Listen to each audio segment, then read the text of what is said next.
집 한 채 있지만 그 집에 살지 않으면 투기꾼인가? 시장을 이기려는 부동산 정책이 실패하는 이유. 부동산 가격을 안정시키겠다는 정부의 목표 자체를 비판하고 싶은 것은 아니다. 집값이 지나치게 상승하면 무주택자의 내 집 마련은 어려워지고 특히 청년 세대가 느끼는 박탈감은 커질 수밖에 없다. 따라서 정부가 투기적 수요를 억제하고 주택 시장을 안정시키기 위해 정책적 노력을 하는 것은 필요하다. 문제는 누구를 투기 수요라고 볼 것인가이다. 최근 논의되는 부동산 금융 규제 가운데 특히 우려되는 부분이 있다. 바로 집을 한 채 가지고 있지만 그 집에 직접 거주하지 않는 비거주 1주택자까지 투기적 수요의 범주에 넣어 규제하려는 접근이다. 나는 여기에서 근본적인 의문을 갖는다. 집 한 채를 가지고 있으면서 그 집에 살지 않는다는 사실만으로 그 사람을 투기적 수요자로 볼 수 있을까? 사람들은 집을 숫자로만 소유하지 않는다. 정책에서는 사람을 쉽게 분류한다. 무주택자, 1주택자, 다주택자. 그리고 이제는 1주택자 안에서도 실거주자와 비거주자를 나눈다. 하지만 실제 사람들의 삶은 이렇게 단순하지 않다. 서울에 집 한 채가 있지만 직장 때문에 지방에서 전세로 사는 사람이 있을 수 있다. 반대로 지방에 집을 가지고 있지만 서울로 발령을 받아 전세로 거주해야 하는 사람도 있다. 자녀 교육 때문에 일정 기간 다른 지역에서 거주하는 가정도 있고 부모를 모시기 위해 자신의 집을 임대하고 부모 집 근처에서 전세를 사는 사람도 있다. 사업이나 생업 때문에 자기 집과 다른 지역에서 살아야 하는 경우도 얼마든지 있다. 이 사람들의 공통점은 하나다. 집은 한 채뿐이다. 그런데 자신이 소유한 집에 직접 살고 있지 않다는 이유만으로 전세 대출을 제한하거나 금융비용을 높인다면 어떻게 될까? 그 순간부터 정책은 투기라는 행위를 규제하는 것이 아니라 특정한 주거 형태를 선택한 사람을 규제하는 것이 된다. 이 둘은 전혀 다른 문제다. 시장은 정부의 의도대로 움직이지 않는다. 부동산 정책에서 가장 경계해야 할 것이 있다. 정부가 어떤 행동을 금지하거나 불리하게 만들면 사람들이 그 행동을 단순히 포기할 것이라고 생각하는 것이다. 그러나 시장 참여자는 그렇게 움직이지 않는다. 사람들은 자신의 비용을 최소화하기 위해 행동을 바꾼다. 예를 들어 비거주 1주택자의 전세 대출을 강하게 제한한다고 가정해보자. 정부가 기대하는 결과는 아마 이런 것일 것이다. 자기 집이 있는데 다른 곳에서 전세 대출을 받지 말고 자기 집에 들어가 살아라. 하지만 현실에서는 그렇게 할 수 없는 사람이 많다. 직장이 서울인데 집이 부산이라면 어떻게 자기 집에 들어가 살겠는가? 자녀 학교 때문에 거주지를 옮길 수 없다면 어떻게 할 것인가? 결국 이 사람들은 다른 선택을 찾는다. 전세 대신 월세를 선택하거나 더 작은 집으로 이동하거나 보유주택을 매각하거나 가족령이와 자금 구조를 변경하는 등의 대응이 나타날 수 있다. 그 결과 정부가 의도하지 않았던 곳에서 새로운 수요와 가격 왜곡이 발생할 수 있다. 시장은 사라지는 것이 아니라 이동하기 때문이다. 부동산 정책이 반복해서 어려움을 겪는 이유.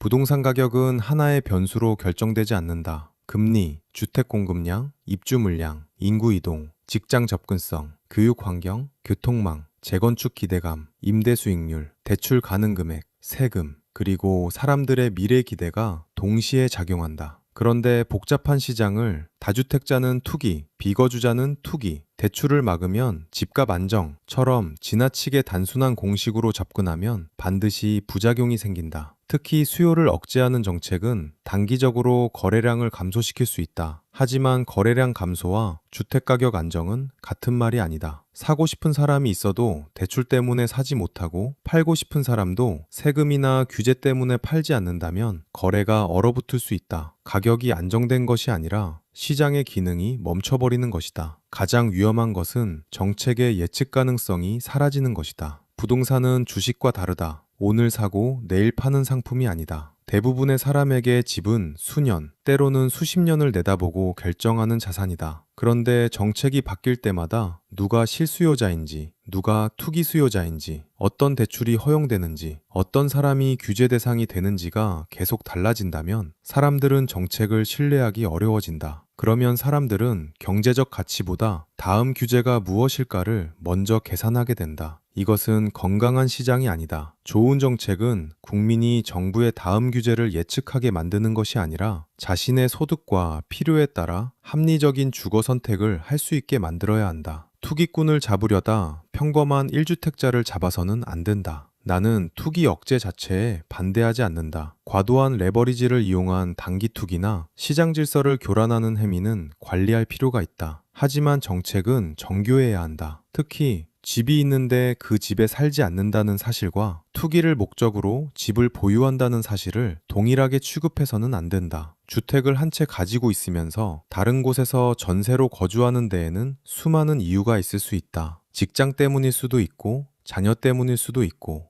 부모 때문일 수도 있고, 사업 때문일 수도 있다. 그 모든 사정을 무시하고 단순히 비거주 1주택자라는 이름표를 붙여 금융규제를 강화한다면 정책은 지나치게 거칠어진다. 시장을 이기는 정책보다 시장을 이해하는 정책이 필요하다. 정부가 시장보다 강한 것은 사실이다. 세금을 올릴 수도 있고, 대출을 제한할 수도 있고, 거래 조건을 바꿀 수도 있다. 그러나 정부가 법으로 사람의 경제적 욕구까지 없앨 수는 없다. 서울에서 일하고 싶은 욕구, 좋은 교육 환경에서 아이를 키우고 싶은 욕구, 직장 가까운 곳에서 살고 싶은 욕구, 노후를 위해 자산을 보유하고 싶은 욕구는 규제로 없어지지 않는다. 규제를 만들면 사람들은 새로운 방법을 찾는다. 그래서 좋은 부동산 정책은 시장과 싸우는 정책이 아니라 시장 참여자가 왜 그렇게 행동하는지를 이해하고 그 위에서 설계하는 정책이어야 한다. 집값을 잡기 위해 필요한 것은 모든 1주택자의 행동을 통제하는 것이 아니다. 필요한 곳에 충분한 주택을 공급하고 주거 이동성을 높이고 실수요자의 금융 접근성을 보호하고 과도한 투기적 레버리지만 정교하게 관리해야 한다. 그리고 무엇보다 정책은 오랫동안 예측 가능해야 한다. 집 한 채 가진 평범한 국민까지 투기꾼으로 만들지 말라. 부동산 정책의 목적은 사람을 벌주는 것이 아니다. 국민이 안정적으로 거주할 수 있는 주택시장을 만드는 것이다. 따라서 정책을 평가할 때는 의도가 아니라 결과를 보아야 한다. 투기를 잡겠다는 좋은 의도로 만든 정책이라도 정상적인 주거 이동을 막고 임대시장에 새로운 왜곡을 만들고 평범한 1주택자의 선택권까지 제한한다면 다시 생각해 볼 필요가 있다. 시장은 명령한다고 움직이는 존재가 아니다. 가격은 수많은 사람의 선택이 모여 만들어진다. 그 선택의 이유를 무시하고 규제로 방향을 강제로 돌리려고 하면 시장은 정부가 예상하지 못했던 다른 출구를 찾아간다. 우리는 이미 여러 번 그런 경험을 했다. 이제 필요한 것은 더 강한 규제가 아니다. 시장의 원리를 인정하면서 투기는 억제하고 실수요자의 선택은 최대한 보장하는